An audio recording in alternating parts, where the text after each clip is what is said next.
नमस्ते सभी को। आज सभी को एक आतंक की कहानी सुनाते हैं हम। मोनोचवा का आतंक। राघवपुर नाम का एक गांव था जहां के लोग कम कमाते थे, अपनी कम कमाई में भी खुशहाल जीवन जीते थे। वहां के सरपंच भी काफ़ी मिलजुल कर रहते थे। लोगों की एकता ही उनकी शक्ति थी। एक दिन की बात थी। रामू अपने बाबूजी के भेड़ बकरियों को चरा रहा था।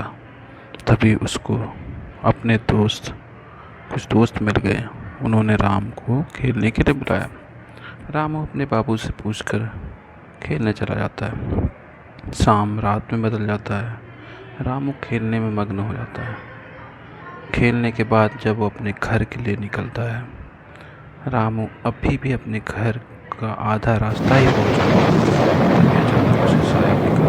एक राक्षस जैसा साया। वह साया बस कुछ पल तक ही रहा था, फिर गायब हो गया। बेचारा डरा हुआ रामू हाथ में टॉर्च पकड़े हुए पीछे मुड़कर पूछता है, कौन हो तुम? कौन हो तुम? शांति छाई थी। रामू को कुछ समझ में नहीं आ रहा था कि हो क्या रहा है। तभी पीछे से आवाज आता है, तुम मुझे नहीं जानते, मुंह नोचवा हूँ मैं। बहुत लोगों का मुंह नोच चुका हूँ। अब लगता है एक और की बारी आ गई है। रामू समझ जाता है वह किसी और की नहीं, मेरी बात कर रहा है। रामू वहाँ से चिल्लाते हुए भागता है, बचाओ बचाओ, कोई मुझे बचाओ, ये मुझे मार डालेगा। रामू वहाँ से चिल्लाते हुए हवा से भी तेज रफ्तार से घर हाँफते हाँफते पहुँचा। तो उसके बापू ने पूछा, क्यों रामू, कहाँ रह गया था? इतनी देर कैसे हो गई तुझे? हाँ। फिर रामू ने जो जो उसके साथ हुआ था सब बता दिया।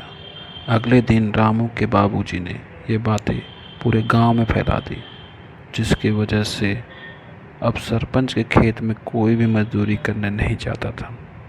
जब सरपंच के कानों में खबर पहुंची तो सरपंच जी चिंता में चले गए। अगर ऐसे ही चलते रहा तो एक दिन तो उनकी पूरी खेत ही खत्म हो जाएगा। सरपंच जी ने फैसला लिया कि अपने खेत में आज रात में जाएंगे। उस रात सरपंच जी निकल पड़े, अपने खेत की ओर पहुंचे थे। उन्हें कुछ लोगों की बोलने की आवाज़ आई। एक आदमी बोल रहा था, भाई बता, कितने दिन तक रुकना है इस सरपंच के खेत में? दूसरा बोला, अरे जितने रुकना है उतने दिन रुकेंगे। वह मूर्ख गांव वाले तो यहाँ मोनोचवा के नाम से डरते हैं, वो हमारा क्या ही करेंगे। यह सब सरपंच खड़े होकर शांति से सुन रहा था। वह समझ गया था कि मोनोचवा कौन है। वह फौरन पुलिस थाने पहुंचा और सब बात बता दिया। अगले रात पुलिस वहां से पहुंची और आतंकवादियों को पकड़कर थाने में डाल दिया।